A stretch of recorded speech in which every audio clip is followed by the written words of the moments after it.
Bienvenidos una semana más al canal para hablar de lo que está ocurriendo en Wall Street. Esta semana tenemos muchas cosas que comentar. Lo primero, ¿qué está pasando con el oro, con los metales? Ya no solo con el oro, sino también con metales industriales, como pueden ser la plata o el cobre. Pero sobre todo el oro, ¿qué está pasando en el COMEX? ¿Qué está pasando también con la demanda de los bancos centrales? Tenemos que comentarlo, por supuesto, cuando el precio, de hecho, ha hecho un nuevo máximo. Y vamos a hablar también de la novedad, obviamente, como todos los viernes ya sabéis, que Trump tiene que hacer un anuncio sobre los aranceles. ¿Qué ha dicho este último viernes? Lo vamos a ver, pero ya son 3 viernes seguidos donde tenemos una noticia que hace que no rompa máximos el S&P 500. Llega a máximos, una noticia que lo tumba. Y normalmente el lunes abre con un gap a la baja. ¿Tendremos mañana un gap a la baja? Bueno, lo veremos, pero estamos viendo esa tendencia durante las últimas 3 semanas. No conseguimos romper ese máximo porque siempre aparece un catalizador. Primero fue DeepSeek, ya sabéis, la inteligencia artificial china, los aranceles contra México, Canadá y China. Lo que pasa que durante la semana pues se pospusieron los de Canadá y México durante 30 días para llegar a un acuerdo económico. Sin embargo, los de China siguen ahí, del 10%. Y aún así, China ha subido bastante esta última semana. China lleva con bastante momentum estos últimos días. Hay que seguir vigilando los índices chinos. Y por supuesto, este viernes, ¿qué dijo Trump? Pues dijo que iba a anunciar durante esta próxima semana aranceles recíprocos a muchos países. ¿Qué significa esto? Pues que si tú me tienes puesto un arancel sobre los coches estadounidenses, por ejemplo, pues yo te voy a poner un arancel sobre los coches europeos. Pues es por eso, por lo que de hecho Europa anunció el viernes rápidamente que posiblemente pedirá o harán que se rebajen los aranceles en los coches estadounidenses. Así que si tenías te estabas pensando comprar un coche, que ya casi es imposible por los precios a los que están, bueno, pues si te estabas pensando comprar un coche, espérate a ver si Estados Unidos rebaja los aranceles a los coches estadounidenses y a lo mejor puedes comprarte un Ford un poco más barato si es un coche que estabas pensando en comprarte. Sea como sea, Canadá también está empezando a tomarse en serio a Donald Trump. Y es que Canadá hasta ahora pensaba que todo esto era un farol, una negociación, una especie de táctica para te tiro un poquito de la cuerda y tú acabas aceptando, pero parece ser que Trudeau está empezando a creer que Trump va en serio con lo de anexar Canadá y que se convierta en otro estado más. Y es que están empezando a temer que esto sea realmente el objetivo de Donald Trump final y que no vaya a descansar hasta conseguirlo. Y es que hasta ahora el mercado se lo ha tomado muy bien que hayan llegado a posponer esos aranceles durante 30 días, porque si no hubiese sido bastante catastrófico, sobre todo para los sectores que vimos en el anterior vídeo. De hecho, tenéis el anterior vídeo en el canal donde profundizábamos sobre cómo los aranceles afectarían a Canadá, y era una situación muy fea. De hecho, algunos sectores incluso no se han recuperado. Sectores, sobre todo más relacionados con los automóviles, no lo han hecho del todo bien esta semana, pese a que se han pospuesto esos aranceles, y también todo lo relacionado con lo textil, zapatillas, todo lo que le afecta con los aranceles también chinos, ¿no? Por supuesto, también vamos a hablar de la nueva compra de Bill Ackman, de lo que está pasando con las magníficas y de algunas cositas más. Vamos a ello. Bueno, lo que vemos sobre todo es que la media de 21 sesiones en el S&P 500 sigue siendo un soporte importante, ¿vale? Lo único, os voy a hablar de un sector que no me está gustando mucho lo que estoy viendo en el gráfico, que también es algo que os quiero comentar hoy. Como vemos, la media de 21, la semana pasada decíamos, si esa media de 21 se aguanta, que está siendo un soporte bastante clave en el S&P 500, pues seguramente cerraremos la semana planos o en positivo. Bueno, pues parece ser que esa media de 21 se aguantó el lunes y ese cierre del lunes ya fue muy positivo recuperar y aguantar esa media de 21, por lo que nos hemos mantenido por encima. Lo que pasa que también estamos viendo máximos cada vez más bajos y sobre todo estamos viendo un nivel que no logramos cruzar, que es el máximo del S&P 500 de los 6.100 puntos. No lo consigue el mercado y ya van 3 rechazos importantes con catalizadores importantes. Entonces esto nos está mostrando que no hay fuerza para romper todavía ese nivel de máximos. Hace falta un catalizador. Esperábamos que ese catalizador fueran los resultados, pero parece ser que no ha sido así porque de hecho muchas empresas magníficas, sobre todo en los resultados, han caído. En lo que llevamos de año, la plata y el oro están superando por rentabilidad los índices. Fijaros, este sería el ranking desde el 2 de enero y vemos que la plata lleva alrededor de un 7 y pico por ciento, casi 8, el oro un 7 y algo, y luego ya estaría el Dow Jones, que lleva una buena rentabilidad por encima del 4% en el año, y luego ya estaría el S&P, sobre todo el equiponderado, también el equiponderado ligeramente un poco por encima del S&P, porque algunas magníficas han corregido, y el Russell 2000. Y luego ya estaría el Nasdaq, que va bastante atrasado aquí. ¿Qué está pasando con el Nasdaq? Vamos a comentarlo también. Esta semana ha tocado a 2 empresas importantes, Amazon y Alphabet. Y ambas han ido un poquito por el mismo lado. La parte del cloud es la que más preocupaba a los inversores, y bueno, tanto en Alphabet, tanto en Google como en Amazon se ha fallado el segmento de cloud, ¿no? Como vemos aquí en servicios en Alphabet se ha fallado el consenso del cloud. Aún así se sigue creciendo por encima del 30% interanual, con lo cual es un crecimiento muy elevado, pero ambos CEOs, tanto de Alphabet como de Amazon citan la capacidad, es decir, tienen demanda para que AWS crezca todavía a un mayor ritmo, pero citan un problema, y es que no tienen capacidad para abastecer esa demanda. Y por lo tanto, ¿cuál es la tendencia que están haciendo? Necesitan invertir más en capital. Y hemos visto revisiones del CAPEX al alza, una tendencia que hemos visto prácticamente en todas las compañías. Para 2025, Amazon espera más de 100.000 millones de gasto en CAPEX, de inversión, disculpa, en CAPEX, porque gasto sería más bien el OPEX, el gasto operativo. Y para los que nos vean y dicen, ¿qué es el CAPEX? Bueno, pues es el gasto en capital, la inversión en capital que necesitas realizar para poder mantener el crecimiento, en este caso sobre todo inversión en capital para la inteligencia artificial, para el cloud, servidores, GPUs, etc.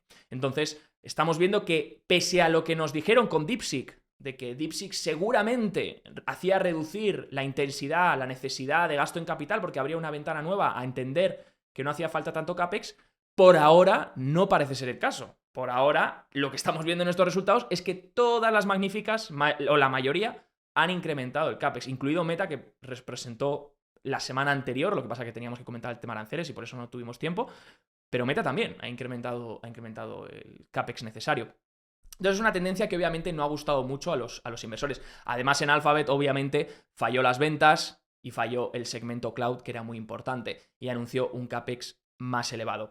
Sin embargo, bueno, pues vemos que, por ejemplo, los beneficios, lo que son los beneficios sí que los ha batido también la parte del beneficio operativo, entonces, bueno, los segmentos de hecho en beneficio sí que los ha batido. Lo que pasa que no olvidemos de dónde veníamos de una exigencia por parte de los inversores muy alta, y cuando les tocas el flujo de caja libre, porque al final el flujo de caja libre que le queda al inversor tienes que descontar del flujo por operaciones ese CAPEX, esa inversión necesaria en capital, y al final pues reflejan el impacto a corto plazo que va a haber en el flujo de caja, que va a estancarse y en vez de crecer, ¿no? Por lo tanto, saben que eso es el coste, pero recordemos, no son empresas nuevas, es decir, por mucho que estén invirtiendo en capital, como tal, entiendo la sensación de los inversores de cara al corto plazo. Por el corto plazo podrían estar las acciones más laterales, incluso estar meses lateralizando por este sentimiento, pero en el largo plazo son negocios que han demostrado que si invierten en capital es porque van a generar un rendimiento sobre el capital por encima del coste de este capital. Entonces lo van a rentabilizar. Pero bueno, el inversor pues al final eso no le ha gustado. También si vemos la tendencia del cloud, vemos que ha habido una cierta desaceleración tanto en Amazon como en Google como en Microsoft en la parte de cloud, pero no olvidemos que viene creciendo unos ritmos bastante impresionantes, por encima del 30% en la mayoría de casos, ¿no? ¿Qué ha pasado con Amazon? Bueno, Amazon ha sido un poco el mismo estilo, ¿no? Muy buenos resultados en cuanto a ventas, en cuanto a EPS, se ha batido por una barbaridad. Hay mucho crecimiento en ventas también, lo que pasa que, de nuevo, vemos la tendencia de incrementar más de 100 billones esperado, 100.000 millones de dólares el CAPEX para el año que viene, para el año 2025. Ha citado el CEO, dice, es cierto que AWS podría estar creciendo más rápido si no fuera por algunas de las limitaciones de capacidad actuales. Así que, de nuevo, mismo sentimiento que en Alphabet. Como vemos, AWS sí que ha batido, en el caso de Amazon, ¿de acuerdo? Ha batido, no, disculpad, este es el beneficio operativo, perdonad, el segmento de ventas de AWS ha fallado, al igual que lo ha hecho en Google, y han fallado las ventas internacionales. En Norteamérica han batido por bastante, por un 0,9%, y los revenues en general, las ventas en total, las han sacado por encima de lo esperado. ¿Qué más ha decepcionado en la parte de Amazon que caía un 4% el viernes? Bueno, pues sobre todo el consenso del próximo trimestre. Han reducido bastante el esperado en cuanto al guidance, el pronóstico en cuanto a ventas, un 3,4% por debajo de lo que estimaba el mercado, y por supuesto también el beneficio operativo porque le afecta al tener menos ventas y por tanto el margen operativo también. Entonces ha habido un pronóstico, un guidance bastante flojito de cara a Amazon para el próximo trimestre. Con este aumento en el CAPEX pues ha hecho que finalmente no gustase, ¿no? Personalmente sigo manteniendo como megacaps Meta y Amazon porque las llevo con mucha ganancia y por tanto me siguen gustando, son buenos negocios. Sí que es verdad que entiendo que Amazon a lo mejor podría estar consolidando un tiempo, Meta también está bastante extendida, así que entiendo que podría consolidar en algún momento durante bastante tiempo, entonces creo que esa va a ser un poco la tendencia con las magníficas. Si miramos lo que ha hecho Bill Ackman, ha anunciado una nueva compra. El 7 de febrero dijo que a partir de enero estuvo comprando acciones en Uber. A principios de 2024 pensábamos, oye, va a romper esta base y aquí puede dispararse bastante. Y de hecho dio un buen movimiento, ¿no? Desde los 60 más o menos hasta los 83 aproximadamente subió. Luego lo que pasa es que se ha quedado consolidando, es decir, no se ha movido en todo el año 2024. Así que se ha quedado haciendo otra base dentro de la base. Es decir, dentro de la base grande ha hecho otra base más, ¿no? Esto es lo que se conoce en vez de un cap and handle, esto sería un cap con base, ¿no? Entonces estamos viendo esto y ahora podría empezar a entrarle a lo mejor algo de momentum tras los resultados, la compra de Bill Ackman y demás. No es una empresa que tenga estudiada personalmente porque hay muchas incógnitas que no logro entender a largo plazo, ni sé cómo van a evolucionar porque no estoy metido en el sector, pero el tema del robotaxi, la conducción autónoma, no sé todo eso cómo Uber se va a posicionar ahí o cómo le va a afectar, sobre todo para los próximos años. Entonces es algo que me cuesta analizar. Por otro lado, si a nivel técnico me interesase, sería a partir de la rotura de 83. Es decir, si rompemos esta base que tiene aquí, me parece bastante interesante para intentar un swing, ¿vale? Todavía no la ha roto, algunos dirán, oye, pues ¿por qué no intentar aquí, no? Bueno, yo personalmente prefiero que valide que va a romper esta base, o a lo mejor si le metiese una posición especulativa, cargaría más si rompiese la base, ¿no? Entonces, para mí a nivel técnico sí que puede tener a lo mejor un trade bastante interesante, pero siempre con stop loss, ¿no? Entonces, si no la voy a analizar, pues oye, si a nivel técnico me gusta, pues puedo intentar por ese momentum que está teniendo y esa fuerza que parece que reactiva este año, y por llevar haciendo base desde 2024, pues puedo intentar un swing cuando rompa la base y poner un stop loss y ya está.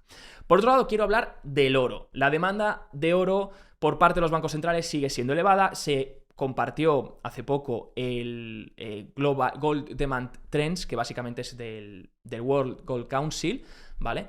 De la Asociación Global de Oro, por así decirlo, que publicó el informe anual de 2024. No lo habíamos comentado todavía, pero bueno, básicamente se resume en lo principal. La demanda por parte de inversores sigue creciendo, la demanda por parte de bancos centrales sigue incrementando a un ritmo bastante rápido, la demanda para tecnología incrementa también, para componentes tecnológicos, y la demanda para joyería es la que ha bajado, ¿vale? Pero más o menos lo que vemos es que los bancos centrales siguen demandando oro a un ritmo muy elevado. Y eso que seguramente algunos bancos centrales, como ya sabéis, no están informando realmente de todas las compras de oro que están realizando. Es decir, China ya se sabe desde hace varios años que informa de ciertas compras de oro, pero parece ser que no está informando de toda la cantidad que está comprando en los últimos años, ¿no? Lo que está pasando con el oro es bastante interesante. Bueno, lo primero, si miramos el gráfico técnico, el oro ha roto un nuevo máximo. Ya sabéis que desde el canal, en el informe, vimos esta rotura, que era la rotura de base bastante grande. Y de hecho es una base que todavía, si la miramos en mensual, se remonta a 2011, porque era el máximo de 2011, ¿no? Pero esta base era impresionante y realmente es bastante normal ver este rally que estamos viendo, porque al final se ha roto una base. El oro es el típico metal que se puede tirar 10 años plano, pero cuando sube los rallies son bastante rápidos. Es decir, suele hacer máximos históricos cada muy poco tiempo y luego estar un montón de tiempo sin hacer nuevos máximos históricos. Entonces, son movimientos seculares que suelen ser muy rápidos y que es normal que esté yendo a este ritmo, ¿no? Porque de hecho llevaba 10 años plano y si te remontas a 2011, desde 2011 se rompen máximos. Entonces, si miramos, hizo una consolidación aquí a final de año, una especie de triángulo simétrico que ha roto y ha hecho un nuevo máximo, ¿vale? Así que nuevos máximos en el oro. ¿Y qué está pasando? Porque se está hablando mucho. Bueno, lo primero, China, que sigue comprando su banco central, ha anunciado también un programa piloto nuevo para permitir a las aseguradoras invertir en oro. Es decir, va a haber una serie de aseguradoras, una cantidad, que van a empezar a invertir en oro para sus clientes, así que, bueno, para las carteras. Vamos a ver cómo significa eso para la demanda, cómo impacta y demás. Pero sobre todo lo que es interesante es lo que se ha publicado esta semana, lo que está pasando en el COMEX. Como sabéis, se está repatriando mucho oro a Estados Unidos y también a China. Es decir, muchos países están repatriando el oro desde Europa. Básicamente Europa está siendo como están absorbiendo por ambas pajitas, tanto China como Estados Unidos, y básicamente están llevándose el oro, ¿no? Básicamente el inventario de COMEX se ha disparado. Se habla de un posible short squeeze, se dice que es porque posiblemente los bancos, cuando se apruebe Basilea III, podrán utilizar el oro para la ventana de la Reserva Federal y pedir liquidez. Sea como sea, hay muchas posibilidades. También se especula de que Scott Bessent está pudiendo elaborar algún tipo de bono ligado al oro. Hay muchas especulaciones, no sabemos exactamente qué es lo que está pasando, pero conviene vigilar lo que está ocurriendo con los incrementos de inventario en el COMEX de oro en los últimos meses y, por supuesto, también los costes de financiación de oro que están incrementando una barbaridad, ¿no? Si miramos a nivel técnico, pues bueno, un nuevo máximo, así que lo ideal a partir de aquí es no perder el nuevo máximo alcanzado. La plata es curioso que todavía no ha liberado la base, pero como hemos visto en el año lleva todavía mejor rentabilidad que el oro, pero no ha liberado la base que lleva formando desde 2020, es decir, todavía no hemos tenido ese impulso parecido al del oro, ¿no? Ese impulso de tras liberar una base, pues todavía no lo hemos visto en la plata. También es verdad que la plata es otro tipo de metal, ¿no? Entiendo lo que está pasando con el oro, realmente tiene una explicación monetaria detrás, es una explicación de lo que está pasando con la mayoría de divisas, es una explicación de lo que está pasando también, lo que ocurrió obviamente con las sanciones a Rusia. Pues por supuesto el resto de bancos centrales están viendo lo que está pasando y están armándose de oro. Así que bueno, parece que el movimiento secular de los metales continúa, sí que es verdad que en algún momento deberían reposar un poco, pero continúa, y la plata, que todavía no ha roto máximos de nuevo, vamos a ver si lo rompe, ha rechazado aquí un poquito este viernes, vamos a ver si empezase a liberar esta zona, a lo mejor ya podríamos tener una extensión, pero todavía parece que seguimos aquí encerrados con el soporte en 26, pero no terminamos de liberar los $30. Por otro lado, el empleo en Estados Unidos, nóminas menor de lo esperado, han sorprendido a la baja, han sido 143.000, se esperaba muchísimo más, pero la tasa de desempleo baja del 4,1 al 4%, y eso que la tasa de participación ha aumentado. Es decir, se han incorporado más trabajadores y aún así la tasa de desempleo ha bajado hasta el 4%, entonces se está absorbiendo bien ese incremento de la oferta. Por otro lado, las nóminas en el sector construcción siguen incrementando un nuevo máximo. Este es un poco el canario en la mina, que siempre vigilamos, ya lo sabéis. Nóminas en el sector construcción. Hubo algo que no me gustó, porque ya sabéis que antes del dato de empleo se publica el dato de vacantes, que es la demanda de trabajadores por parte de las empresas. Las vacantes son los puestos disponibles, ¿no? Como sabéis, las vacantes pues han bajado otra vez este mes a 7,6 millones. Se esperaba algo alrededor de los 8 millones, han bajado un poquito. Y ya el ratio de trabajos disponibles por cada persona desempleada está en el 1,1. Entonces ya hemos vuelto a la base, cuando hace unos años estaban en dos empleos disponibles por cada persona desempleada, ¿no? Lo que pasa es que dentro de los JOLTS, la categoría de construcción mostraba el menor dato, es decir, el dato mínimo desde unos cuantos años. El peor dato que se había visto en unos cuantos años, ¿no? Entonces tenía mi miedo de que en este dato de empleo quizás las nóminas en construcción empezasen a bajar, porque en el momento en el que las nóminas de construcción empiecen a bajar, podría ser un momento de canario en la mina para todo el empleo estadounidense. Sin embargo, las nóminas en el sector construcción han incrementado, han hecho un nuevo máximo. El vídeo de hoy está patrocinado por Bison Trade, el broker online de Miralta Bank, entidad española regulada y supervisada por el Banco de España y la CNMV. Su objetivo es dar un servicio de alta calidad poniendo foco en las siguientes áreas: seguridad, banco y broker regulados, multiplataforma, tecnología avanzada, acceso a multiproducto, acciones, fondos, renta fija, opciones, divisas y mucho más, y mi parte favorita, la educación y formación para los clientes. Ofrecen tarifas muy competitivas en relación a otros bancos españoles. Visita bisontrade.com y podrás ver más información o probar su plataforma demo. El indicador que más sigo y que siempre he repetido en este canal son las peticiones iniciales de desempleo, que se publican todas las semanas, y lo ideal es mirar la media de 4 semanas. Estas nos muestran la cantidad de personas que han solicitado el subsidio por desempleo por primera vez, ¿no? Y bueno, vemos que todavía están en mínimos, 219.000 peticiones iniciales de desempleo, si las miramos ajustadas estacionalmente, y vemos que, bueno, pues durante todo 2023 y 2024 han estado prácticamente en mínimos. Sí que es verdad que hubo algún que otro repunte, pero también era algún movimiento debido a los huracanes que ya hubo y que ya explicamos por qué se dio, por ejemplo, este spike que vimos en 2024. Todavía no hay un incremento en las peticiones iniciales de desempleo. Cuando lo hubiese, en el momento en el que tuviésemos un incremento ahí, entonces sería un momento para preocuparse. Entonces, dos canarios en la mina que podemos vigilar de cara al empleo son las peticiones iniciales de desempleo. Mientras se mantengan por debajo de 240.000, no creo que haya ningún problema. Y las nóminas de construcción, mientras sigan incrementando mes a mes, tampoco veo ese canario en la mina. Si en cambio ocurriese lo opuesto, sería un momento para preocuparse de cara al empleo. Por otro lado, algo que me preocupa más, de hecho, es, y aprovecho para decíroslo, es lo que está pasando en el sector construcción, en el sector de los constructores de viviendas, en la industria, disculpad. Por eso, de hecho, estaba muy vigilante en cuanto me sorprendió mucho el dato de vacantes de empleo de las construcciones, que fuese tan malo, pero luego me sorprendió que el dato de empleo de constructores fuese bueno, entonces anuló un poco ese miedo que tenía por las vacantes. Sin embargo, si miro los gráficos semanales de las empresas de construcción residencial que superen los 2.000 millones de capitalización, fijaros en todos los gráficos en semanal. Están todos bastante feos desde noviembre del año pasado. Y es que he cogido el sector y lo he puesto en términos relativos contra el SP500. Y ha hecho un nuevo mínimo, el ratio. Es decir, desde octubre vemos que el ratio gira completamente, pierde completamente esta tendencia que viene haciendo desde... Bueno, que también aquí la perdí un poquito. Pero bueno, esta tendencia que viene haciendo desde prácticamente 2020, podría ser que todavía el gráfico gire y mejore, pero por ahora estoy viendo debilidad. Así que un sector que convendría vigilar, una industria que convendría vigilar desde el lado negativo, es decir, desde tener cuidado. Por otro lado, si miramos el PMI manufacturero, vuelve a expansión por primera vez en 26 meses. Como veis, sube a 50,9, así que 26 meses en contracción, pasa por primera vez expansión, sobre todo un buen repunte en los nuevos pedidos, más 3%, buen repunte en empleo, más 4,9, buen repunte también en precios, más 2,4 y buen repunte en exportaciones, así que como estamos, en producción, disculpad, así que como estamos viendo, buen repunte en el PMI manufacturero, lo que pasa es que el de servicios ha aflojado un poco, estaba muy caliente, ha aflojado un poco, a cambio ha subido el manufacturero, ¿no? Por otro lado, las expectativas de la Universidad de Michigan sobre la inflación, que ya sabéis que son expectativas que le preguntan a los consumidores, bueno, pues a un año se disparan al 4,3%, fijaros el subidón.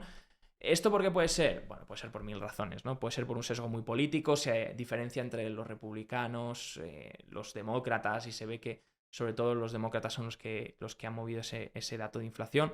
Bueno, sea como sea, no deja de ser un estimado. Las expectativas de inflación están incrementando a un año porque creen que pues, todo el tema de aranceles, sobre todo esto podría haber sido también de cara a cuando se anunciaron los aranceles entre con México y Canadá, pues el impacto que podría haber tenido en cuanto a expectativa de inflación, de ese incremento en el nivel de precios de cara al primer impacto de los aranceles, ¿no? Luego ya habría que ver si realmente son inflacionarios o incluso pueden llegar a ser deflacionarios porque frenen la economía, porque como vimos a Canadá le impactaría drásticamente a su economía, igual que podría impactarle a México, ¿no? Entonces, dicho esto, esperemos a ver el dato de inflación, pues esto no dejan de ser expectativas y para mí están un poco desviadas, ¿no?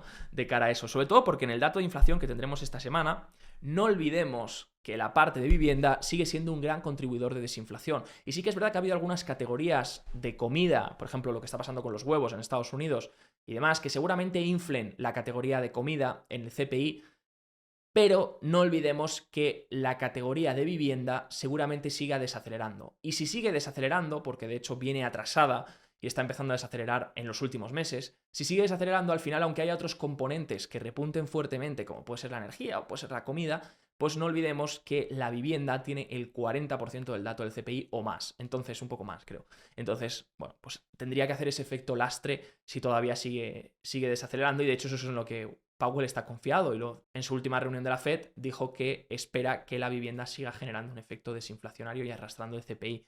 Entonces, se espera un CPI más o menos en línea con el anterior, el 2,9%, 0,3 mensual y también en la parte subyacente 0,3 mensual. Así que veremos, analizaremos esos datos de inflación. El mercado parece ser que está posicionado hacia la inflación va a repuntar porque han rebotado los salarios, que no hemos comentado, pero los salarios han rebotado también en el dato de empleo y también porque las expectativas están incrementando y porque hay unos aranceles y las empresas pueden haber ya movido precios y demás, pero veamos con el dato. Así que, dicho esto, haremos análisis sobre qué dicen los datos de inflación la semana que viene. Yo me despido, este ha sido el resumen completo de Wall Street. Si te ha gustado, no olvides apoyarlo con un buen like, me ayudas muchísimo y nos vemos la semana que viene. Chao, chao.